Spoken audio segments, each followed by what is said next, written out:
আমরা ফটোশপে যে ইমেজটা ওপেন করেছি সেই ইমেজটাকে নির্দিষ্ট কিছু অংশ আমরা মার্ক করে নেব। সেই জন্য আমরা কি করব, বাম পাশ থেকে রেক্ট্যাঙ্গুলার মার্কার টুল নেব, যেটা টুল বক্সের সর্ববামে রয়েছে।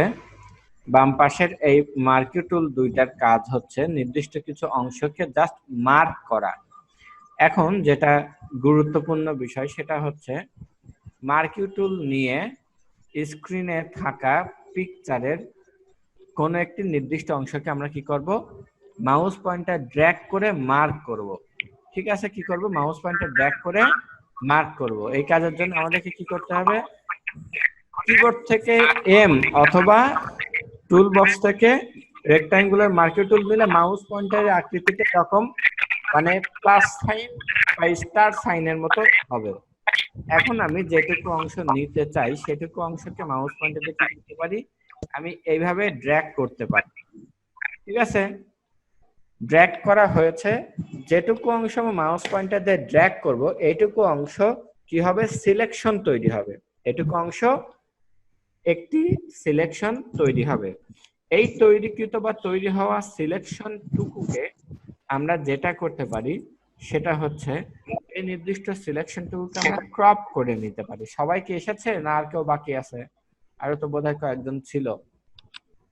এই সিলেক্টকৃত অংশটুকুকে আমরা যদি ক্রপ করে নিতে চাই সেক্ষেত্রে আমাদেরকে যেতে হবে ইমেজ মেনুতে, ক্রপ সিলেক্ট করতে হবে। তাহলে কোথায় যাব, ইমেজে যে ক্রপ সিলেক্ট করার সাথে সাথে ওই বড় পিকচারটা ক্রপ হয়ে মার্ক করা অংশটুকু ক্রপে পরিণত হয়ে চলে আসবে স্ক্রিনে। তাহলে এটুকু অংশ আমার কি হলো, ওই পিকচার থেকে আলাদা হয়ে গেল। ঠিক আছে, এখন আমরা যে কাজটা করতে পারি, যদি আনডো করতে চাই অর্থাৎ পিকচারটাকে আগের মতো অবস্থায় নিতে, তাহলে যেটা করতে হবে আমরা কন্ট্রোল প্লাস জেড চাপতে পারি। আবার কন্ট্রোল জেড চাপলে কিন্তু রিডো হয়ে যাবে। ঠিক আছে, কন্ট্রোল প্লাস জেড চাপতে পারি, আবার কন্ট্রোল জেড চাপলে ওইরকম হয়ে যাবে। ঠিক আছে, তার মানে কি কন্ট্রোল জেড চাপলে আন্ডো হচ্ছে, আবার আবার কন্ট্রোল জেড চাপলে ওইটাই ফিরে আসতেছে। এখানে যেটা কিছুক্ষণ আগে আমরা আলোচনা করছি বা আমরা বলে নিয়েছি সেটা হচ্ছে ফটোশপের কাজের ক্ষেত্রে মার্কিউ টুল বা ফটোশপের যে কোনো কাজের ক্ষেত্রে আমরা আন্ডো কমান্ডকে একবার ব্যবহার করতে পারবো। আমি যদি অনেক কয়েকটা কাজ করি তাহলে আন্ডো কমান্ড ব্যবহার করা যাবে না। তবে সে কাজগুলোকেও বাতিল করার কিছু সিস্টেম আছে, সেটা আমরা পরবর্তীতে হিস্ট্রি ব্যবহার করে সে কাজগুলো আমরা দেখব। তাহলে এভাবে আমরা কি করতে পারি, নির্দিষ্ট কিছু অংশকে ক্রপ করতে পারি। যদিও পিকচারকে ক্রপ করার আরো ভিন্ন ফরম্যাট আছে। তাহলে কন্ট্রোল ডি চাপলে সিলেক্টটা বাতিল হয়ে যাবে। এই যে দাগ দেখা যাচ্ছে অর্থাৎ এইটুকু অংশ কি আছে, সিলেক্টেড। এটুকু অংশ আছে ইমেজ সিলেক্টেড।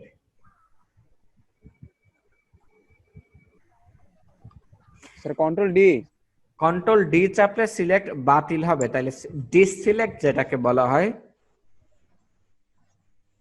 স্যার আপনার কথাগুলো ক্লিয়ার আসছে না। হ্যালো, কি বললেন? জি স্যার, এবার শুনতে পাচ্ছি। কন্ট্রোল প্লাস ডি চাপলে সিলেকশন বাতিল হবে। আমি আবারও বলি, কন্ট্রোল ডি চাপলাম কিবোর্ড থেকে, সিলেক্ট চলে গেল। আবার রেক্ট্যাঙ্গুলার মার্কিউ টুল দিয়ে আমি ড্র্যাগ করে সিলেক্ট করলাম। ঠিক আছে, তাহলে সিলেক্ট হলো। এখন ইমেজে যে যদি আমি ইমেজ ক্রপ করি তাহলে ইমেজটুকু ক্রপ হয়ে গেল, কিন্তু চারপাশে সিলেকশন দেখাচ্ছে, কন্ট্রোল ডি চাপলে সিলেক্টটা বাদ হয়ে গেল। তাহলে এটা হচ্ছে আমার আলাদা ইমেজ। এখন আমি কন্ট্রোল জেড চাপলে আন্ডো বা রিডো করতে পারি। এটা আপনারা জানেন, এমএস ওয়ার্ড বা এক্সেলে একই রকমের আন্ডো কমান্ড। কিন্তু একটা বিষয় মনে রাখতে হবে, সেটা হচ্ছে ফটোশপের আন্ডোর ক্ষেত্রে একই আন্ডো আপনার একাধিকবার করা যায় না, জাস্ট একবার করা যায়। ঠিক আছে, লাস্ট সর্বশেষ যে কাজটা করেছেন সে কাজটাকে মানে ব্যাক দেওয়া বা রিটার্ন দেওয়া হচ্ছে আন্ডো কমান্ডের মাধ্যমে করা যায়। এখন আমরা দেখব যে যে ছবিটা আমরা ক্রপ করে নিয়েছি সে ক্রপ করা ছবিটার আন্ডু করা দেখা হয়েছে মাপটা অ্যাডজাস্ট করা অর্থাৎ ইমেজ রিসাইজ করা। ঠিক আছে, সাধারণত যারা পাসপোর্ট সাইজের ছবি ব্যবহার করেন তারা একটা নির্দিষ্ট মাপের পিকচার রাখেন। আপনার স্ট্যাম্প সাইজে পিকচার গুলোকে একটা নির্দিষ্ট মাপে রাখেন। তারপরে 3R সাইজ আছে, 4R সাইজ আছে, তারপরে 5R আছে, ঠিক আছে। তারপরে জি স্যার। 8L আছে, 6L আছে, A4 সাইজ আছে, লিগ্যাল সাইজ আছে, লেটার সাইজ আছে, অনেক অনেক রকমের পিকচার সাইজ বা ছবির সাইজ আছে। আমরা যদি চাই একটা নির্দিষ্ট মাপ অনুযায়ী পিকচারকে রিসাইজ করতে, সেক্ষেত্রে আমাদেরকে যেতে হবে ইমেজ মেনু থেকে ইমেজ সাইজ। কোথায় যেতে হবে? ইমেজ মেনু থেকে ইমেজ মেনু থেকে সাইজ। সাইজ ইমেজ মেনু থেকে ইমেজ সাইজে যদি যাই, তাহলে এই জায়গাটাতে আমরা একটি ডায়ালগ বক্স পাবো। এই ডায়ালগ বক্সে যে আমি এখানে ইমেজটাকে প্রিভিউ দেখতে পাবো, আর তার ডান পাশে যে তথ্যগুলো রয়েছে সেই তথ্যগুলো ব্যবহার করে ইমেজকে আমি আমার মাপ অনুযায়ী রিসাইজ করতে পারি। ফিট টু এর উপরে রয়েছে ডাইমেনশন, আমি এখান থেকে একক চেঞ্জ করতে পারি, ইঞ্চি দিতে পারি, ঠিক আছে। তাহলে আমি এখান থেকে আবার কি করতে পারি, ডাইমেনশনে যে ইঞ্চি একক দিতে পারি, ইঞ্চি দিলাম, আমি এখানে দিলাম ইঞ্চি হবে আর কি। এখানে দিতে পারি আমি উইড দিতে পারি 2 ইঞ্চি, হাইটটা 2.44 হবে, ওকে দিলে তাহলে এটা হয়ে গেল কি 2 ইঞ্চি বাই 2.44 ইঞ্চি সাইজের পিকচার। তাহলে ইমেজ সাইজটা আমি কি করলাম, আমার মতো করে পরিবর্তন করলাম। এখন এটাকে আমরা সেভ করব কিভাবে, সেভ অ্যাজ কমান্ড ব্যবহার করে, ঠিক আছে। তাহলে ফাইলে যাব, সেভ দিলে কি হবে, আমি এর আগে আপনাদেরকে বলছি, সেভ দিলে এই ছবিটা এই যে সিঙ্গেল পোস্ট নামে যে নামে আছে, যে জায়গায় আছে, সেই ছবিটাই আপডেট হয়ে যাবে। আগের যেরকম ডুয়েল ছবিটা ছিল, পাশাপাশি দুইজন থাকার ছবিটা ছিল, সেই ছবিটা থাকবে না, সেখানে এই ছবিটা চলে যাবে। তাহলে আমাদেরকে আগের ছবিটা ঠিক রেখে অনুরূপ আর একটা ছবি করতে, ক্রপ করা অংশটুকু দিয়ে একটা অনুরূপ ছবি করতে আমরা যেটা করতে পারি সেটা হচ্ছে file, save as, save as a যে লোকেশন চেঞ্জ করে দিতে পারি। তারপরে আমি এখান থেকে কি করতে পারি, ইমেজের নাম পরিবর্তন করে আমি এখান থেকে দিলাম সিঙ্গেল বেবি নাম দিলাম। সেভ অ্যাজ টাইপে যে আমি এখান থেকে জেপিইজি ফরম্যাট দিতে পারি, এছাড়া পিকচারের যে ফরম্যাট গুলো আছে পিএসডিও দিতে পারি, যেটা প্রয়োজন আমি সেটাই দিতে পারি। তারপরে সেভ বাটনে ক্লিক করলে এই পিকচারটা কি হয়ে যাবে, সেভের জন্য কনফার্মেশন ডায়ালগ বক্স আসবে। সেখানে ইমেজের কোয়ালিটিটা আমাকে ডিসাইড করে দিতে হবে। লার্জ দিলে এটা 160 পিক্সেল বা তার থেকে বড় হবে, 160 পিক্সেল সাইজের হতে পারে সর্বোচ্চ। যখন আমি ছোট দেব তাই ইমেজের কোয়ালিটি অনেক কম হয়ে যাবে। একই ইমেজ সাইজটা একই থাকবে, 29 কিলোবাইট থেকে 160 কিলোবাইট পর্যন্ত আমি কম বা বড় সাইজের দিতে পারি। এখন দিলাম ওকে, তাহলে ফাইনালি ইমেজটা সেভ হলো। ইমেজটা কোথায় গেছে, ফাইলে যে ওপেনে গেলে আমরা ইমেজটা দেখতে পাবো, ডেস্কটপে আছে সিঙ্গেল বেবি নামে যে ইমেজটা 600 বাই 732 সাইজের, যে যে মাপ দেওয়া হয়েছে 153 কিলোবাইটের এই ইমেজটা আছে। তাহলে এভাবে আমরা কি করতে পারি, ইমেজকে ক্রপ করতে পারি, ইমেজের ফাইল ফরম্যাট পরিবর্তন করে সেভ দিতে পারি, ঠিক আছে। তাহলে এখন আমরা যে বিষয়টা দেখবো সেটা হচ্ছে ইমেজে রেক্ট্যাঙ্গুলার মার্কি টুল ব্যবহার করা। আসলে রেক্ট্যাঙ্গুলার মার্কি টুলের কাজ হচ্ছে কি করা, জাস্ট সিলেক্ট করা। রেক্ট্যাঙ্গুলার মার্কি টুল হচ্ছে একটা সিলেকশন টুল, একটা সিলেকশন টুল ব্যবহার করে পিকচারের নির্দিষ্ট নির্দিষ্ট অংশকে সিলেক্ট করা যায়। এখন যেটা বলবো সেটা হচ্ছে এই যে পিকচারের নির্দিষ্ট অংশগুলোকে আমরা সিলেক্ট করব, সেক্ষেত্রে রেক্ট্যাঙ্গুলার মার্কি টুল নিতে হবে, স্ক্রিনে ড্র্যাগ করতে হবে, তাহলে এটুকু সিলেক্ট হবে।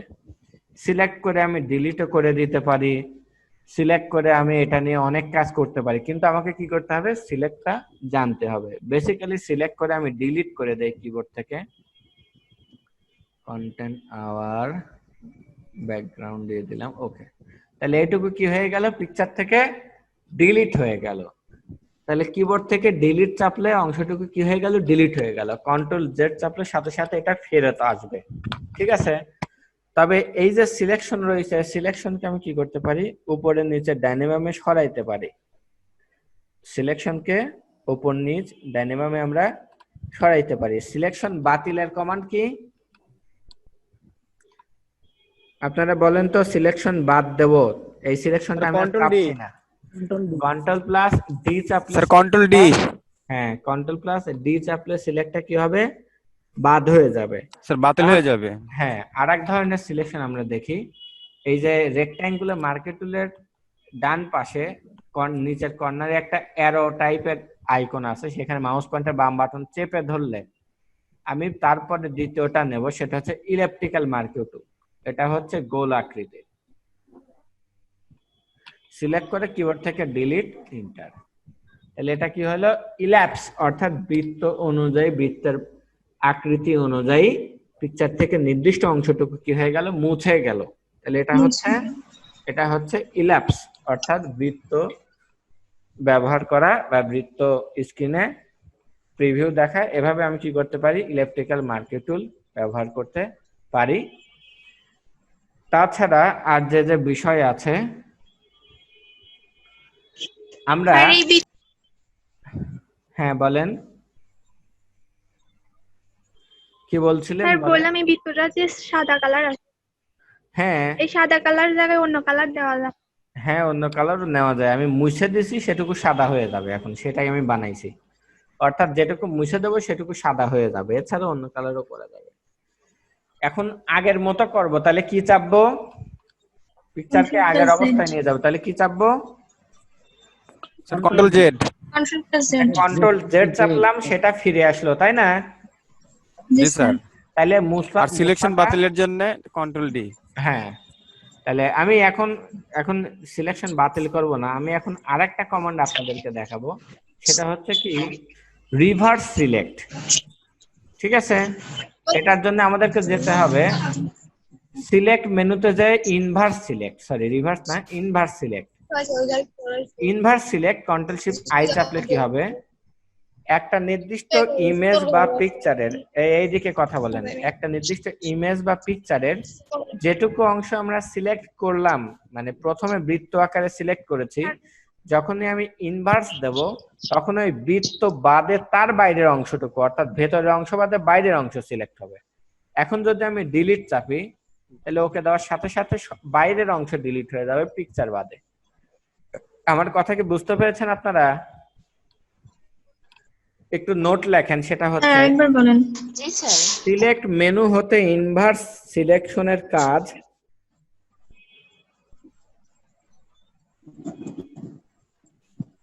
সিলেক্ট মেনু হতে ইনভার্স সিলেক্টের কাজ হলো ইনভার্স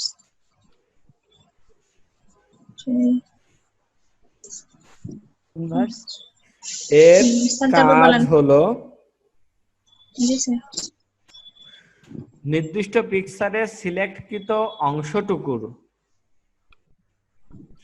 নির্দিষ্ট পিকচারের সিলেক্টকৃত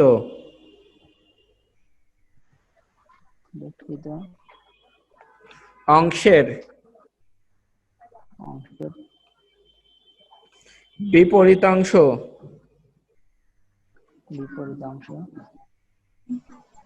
সমূহকে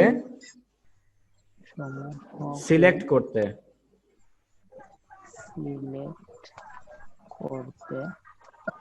করতে ইনভার্স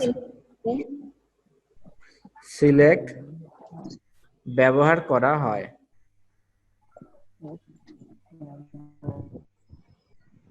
তাহলে ইনভার্স সিলেক্টটা কি, আমি আপনাদেরকে আবারও বলি। আমি বড় একটা পিকচার, আমি এটা সম্পূর্ণ আবার আন্ডু করি,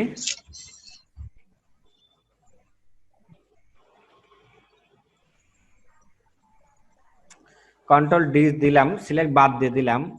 আমি ইলেকট্রিক্যাল মার্কেট টুল দিয়ে জাস্ট এই টেবিলের টপ টুকুকে কি করলাম, আমি কি করলাম, এইটুকু সিলেক্ট করলাম। ঠিক আছে, up down left right arrow চেপে এটাকে আমি নিচে বসাই নিলাম। এটা কি হলো, আমার ঠিক এই টেবিল এরিয়াটুকু আমার সিলেক্ট হলো। ঠিক আছে, কিন্তু আমি টেবিলটাই রাখবো, এখন যদি ডিলিট দেই তাহলে টেবিলটা ডিলিট হয়ে যাবে, কিন্তু আমি কি করব, এই টেবিল ছাড়া বাইরে সব পিকচার ডিলিট করে দেব। যার জন্য আমাকে সিলেক্ট মেনুতে যে ইনভার্স সিলেক্টে যেতে হবে। তাইলে দেখেন মনে হচ্ছে যে পুরাই সিলেক্ট আছে, কিন্তু এই টেবিলটা বাদে। এখন যদি আমি ডিলিট চাপি এবং যদি ওকে দেই, তাহলে এখান থেকে টেবিল থাকবে, বাকি অংশ ডিলিট হয়ে যাবে। আমার কথা বুঝতে পেরেছেন সবাই? জি জি স্যার। স্যার। তাহলে মোটামুটি আজকে আমাদের আলোচনা এইটুকু পর্যন্তই, ইনভার্স সিলেক্ট পর্যন্তই আমাদের শিডিউল ছিল, এটুকু পর্যন্তই আলোচনা। কালকে যে আপনাদের এইটুকুর মধ্যে কোনো সমস্যা আছে কিনা বা কাজ করতে যে আমি যেটা বললাম, আসলে আমি খুব ভালোভাবে জানি যে এটা আপনার কম্পিউটারে যখন আপনি কাজ করতে যাবেন এই কাজটা যেভাবে আমি বলেছি আসলে সেভাবে কাজটা করা যাবে না। সেইভাবে কাজ করতে যায় আপনি হয়তো অনেক উল্টা পাল্টা বা ডান বাম অথবা অন্য কিছু আসতে পারে, তখন সরাসরি আমাকে একটা মেসেজ করেন, আমি এটা চেষ্টা করব যদি আমি লাইভে থাকি তাহলে এটা আপনাকে রিপ্লাই দেয়া। ঠিক আছে? অবশ্যই বাসায় এই জিনিসটা ট্রাই করতে হবে, তাছাড়া আপনি এটা মানে বুঝে মাথায় রেখে দিতে পারবেন না। চেষ্টা করবেন সম্ভব হইলে অবশ্যই প্র্যাকটিস করতে বাসায়। ঠিক আছে? তাহলে আজকে আমাদের জি আলোচনা স্যার। এইটুকু পর্যন্তই থাকলো।